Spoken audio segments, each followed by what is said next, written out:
इसे bulbo urethral ग्रंथि भी कहा जाता है, उसके बारे में थोड़ा परिचय या माहिती देंगे। काउपस ग्रंथियों का एक जोड़ा यूरेथ्रा से जुड़ा हुआ पाया जाता है। ये यूरेथ्रा के स्पंजी भाग में क्षारीय द्रव्य स्रावित करता है। ये श्लेष्म प्रजनन नलिका को चिकना बनाते हैं तथा यूरेथ्रा में मूत्र के शेष बचे अम्लों को उदासीन करता है। मतलब ये जो मूत्र के द्वारा मूत्र में बचे हुए जो अम्ल होते हैं उसे वो न्यूट्रलाइज करता है, ताकि उससे उसकी कोशिकाओं को कुछ नुकसान ना पहुंचे। काउपस ग्रंथियों का स्राव वीर्य इजेक्यूलेशन या वीर्य स्खलन के पहले स्रावित किया जाता है। काउपस ग्रंथियों के स्राव में स्खलन के पहले से ही कुछ शुक्राणु पाए जाते हैं। जन्म नियंत्रण की हटाई गई विधियाँ विड्रॉल मेथड की उच्च सफलता के कारणों में एक यह भी है। काउपस ग्रंथि एक बार फिर से जान दीजिए, इसका दूसरा नाम है बल्बो यूरेथ्रल ग्रंथि। ये जोड़ में होती है तथा यूरेथ्रा से जुड़ी हुई होती है। यूरेथ्रा के स्पंजी भाग में क्षारीय द्रव मतलब श्लेष्म को स्रावित करते हैं। यह श्लेष्म प्रजनन नलिका को चिकना बनाते हैं तथा यूरेथ्रा में मूत्र के बचे अम्लों को उदासीन करता है, मतलब उसे न्यूट्रलाइज। काउपस ग्रंथियों के स्राव में स्खलन के पहले से ही कुछ शुक्राणु पाए जाते हैं।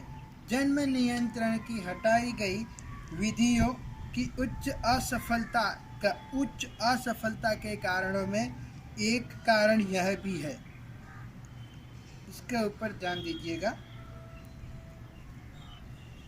पेरिनियल या रेक्टल ग्रंथियाँ ये नर एवं मादा दोनों में प्रजनन काल के दौरान पाई जाती है।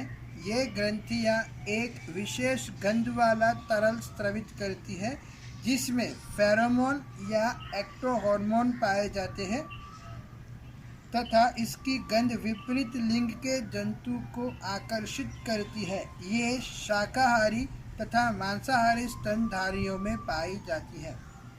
मनुष्य में पेरिनियल या रेक्टल ग्रंथि अनुपस्थित होती है।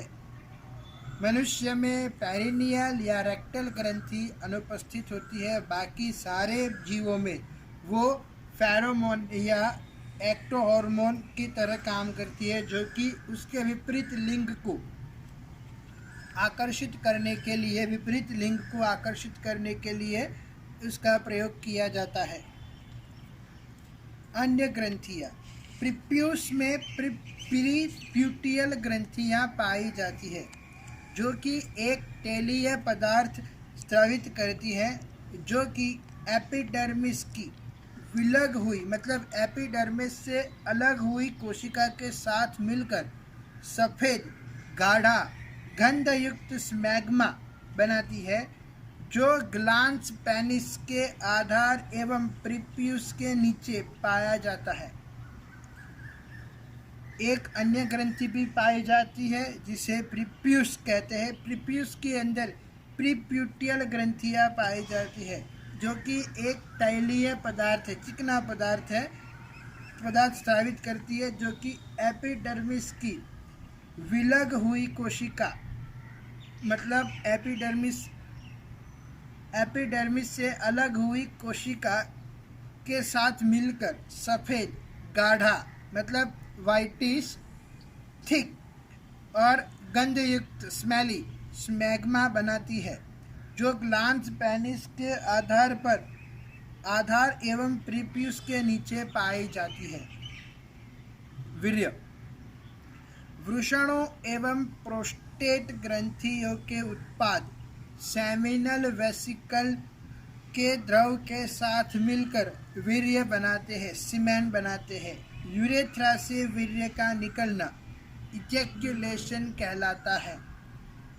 यह दूधिया सांद्र एवं क्षारीय 7pH 7.2 से 7.7 द्रव है, जो कि नर जनन तंत्र द्वारा उत्तेजना के दौरान निकलता है।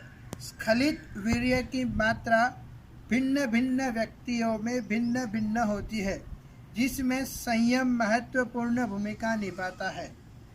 प्रत्येक स्खलन में वीर्य की मात्रा 3.5 मिलीमीटर एवं इसमें शुक्राणुओं की मात्रा 50 से 350, 50 से 150 मिलियन 50 से 150 मिलियन प्रति मिलीलीटर होता है। अर्थात एक स्खलन में 250 मिलियन से 525 मिलियन औसत 400 मिलियन पाई जाती है। 50 से शुक्राणुओं की मात्रा 50 से 150 मिलियन होती है तथा प्रति एक बार में वीर्य 3.5 ml जितना निकलता है। स्खलन के पश्चात मानव शुक्राणुओं की आयु 24 से 48 घंटे होती है। जीवन काल बढ़ाने के लिए इनका अतिशीतित संरक्षण क्रायो प्रिजर्वेशन किया जाता है। एंडोमेट्रियम में शुक्राणुओं की सक्रिय गति, एंडोमेट्रियम जो कि अंडकोश के बाहर का पटल होता है जिसे एंडोमेट्रियम कहते हैं, सक्रिय गति 1.5 से 3 मिलीमीटर प्रति मिनट होती है। वीर्य में शुक्राणु को पोषण के लिए फ्रुक्टोज, यूरेथ्रा एवं योनि की अम्लीयता को उदासीन बाइकार्बोनेट द्वारा मादा जनन नलिका में उद्दीपक गतिया प्रोस्टाग्लैंडिन द्वारा किया जाता है। वीर्य में शुक्राणुओं के पोषण के लिए पहला तो फ्रुक्टोज, यूरेथ्रा एवं योनि की अम्लता को उदासीन करने के लिए बाइकार्बोनेट द्वारा मादा जनन नलिका में उद्दीपक गतियाँ बाइकार्बोनेट द्वारा मादा जनन नलिका में उद्दीपक गतियाँ प्रोस्टाग्लैंडिन द्वारा किया जाता है। वीर्य में पोषण के लिए वीर्य में पहले से 3 प्रकार से रसायन उत्पन्न होते हैं। पोषण के लिए उनमें फ्रुक्टोज होता है, फिर यूरेथ्रा एवं योनि की अम्लता को उदासीन करने के लिए बाइकार्बोनेट पाया जाता है तथा मादा जनन नलिका में उद्दीपक गतिया प्रोस्टाग्लैंडिन द्वारा किया जाता है। वीर्य का पीएच मान 7.2 से 7.7 होती है। यदि व्यक्ति में शुक्राणुओं की संख्या 20 मिलियन से कम होती है तो वह कार्यकीय रूप से वंध्य होता है। अंडाणु के साथ दोषपूर्ण शुक्राणु का समेकन उदाहरण 22 प्लस XY कई जन्मजात विसंगतियां जैसे क्लाइनफेल्टर सिंड्रोम उत्पन्न करता है। दोषपूर्ण शुक्राणुओं का अंडाणु के साथ समेकन कई जननिक बीमारियां या जन्मजात विसंगतियों को उत्पन्न करता है, जैसे कि क्लाइनफेल्टर सिंड्रोम। उसमें 20 एक्चुअली होने चाहिए 23 पर होते हैं 22 प्लस XY, तो ये प्रॉब्लम उसके साथ होता है। तो इसमें थोड़ा बहुत चेंजेस थोड़ा बहुत उसके देह धर्म या कायिक में थोड़ा परिवर्तन हो जाता है। उसके लक्षण आप अध्याय 5 में विस्तार से पढ़ेंगे।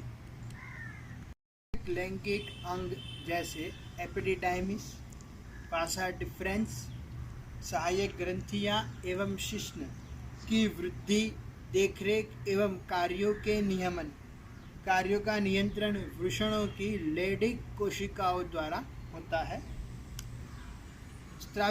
लेडिक कोशिकाओं द्वारा स्रावित टेस्टोस्टेरोन हार्मोन द्वारा होता है, जबकि वृषणों की सेमिनिफेरस नलिका एवं लेडिक कोशिकाओं का नियंत्रण क्रमशः एंटीरियर पिट्यूटरी ग्रंथि द्वारा स्रावित follicular stimulating hormone FSH follicular stimulating hormone एवं अंतराली उत्प्रेरक हार्मोन ICSH मतलब इंटर सेलुलर स्टिमुलेटिंग हार्मोन द्वारा किया होता है। 2 हार्मोन हैं, एक तो ICSH और FSH, दोनों अलग अलग कोशिकाओं पर कार्य करते हैं। जैसे कि आप समझिए कि सेमिनिफेरस वृषण की सेमिनिफेरस ट्यूब्यूल एवं लेडिक कोशिकाओं का नियंत्रण एंटीरियर पिट्यूटरी ग्रंथि द्वारा स्रावित, दोनों एंटीरियर पिट्यूटरी ग्रंथि द्वारा स्रावित होते हैं। फॉलिकल स्टिमुलेटिंग हार्मोन और ICSH इंटरसेल्युलर स्टिमुलेटिंग हार्मोन दोनों ही किसके द्वारा स्रावित होते हैं? एंटीरियर पिट्यूटरी ग्रंथि द्वारा स्रावित होते हैं। और किसको कंट्रोल करेंगे? वृषण की सेमिनिफेरस नलिका को वो कंट्रोल करेंगे। अब जो ये टेस्टोस्टेरोन है वो किसे कंट्रोल करेगा? तो वो टेस्टोस्टेरोन जो है वो द्वितीयक लैंगिक अंग जैसे एपिडिडाइमिस, वासा डिफरेंस, सहायक ग्रंथियां और वृषण एवं शिश्न को वो शिश्न की वृद्धि, देखरेख एवं कार्यों के नियंत्रण द्वारा स्रावित होता है। ये उसको कंट्रोल करता है, उनके कार्य को वो नियंत्रित करता है।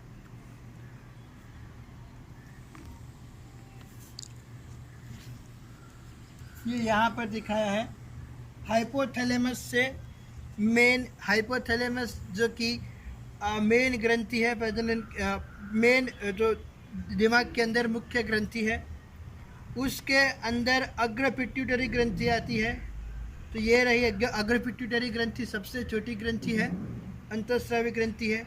तो ये सीधा टेस्टिस के अंदर जाएगी। टेस्टिस में वो दो कोशिकाओं को नियंत्रित करने का कार्य करेगी। एक तो है लेडिक सेल्स और एक सर्टोली कोशिका। सर्टोली कोशिका आपको मालूम है कि वो शुक्राणुओं को पोषण देने का कार्य करेगी। और जो लेडिक कोशिका है वो टेस्टोस्टेरोन का उत्पादन करेगी, जो कि द्वितीयक लैंगिक अंग जैसे एपिडिडाइमिस, शिश्न, वासा डिफरेंस, सहायक ग्रंथियों को के कार्य को नियंत्रित करेगी।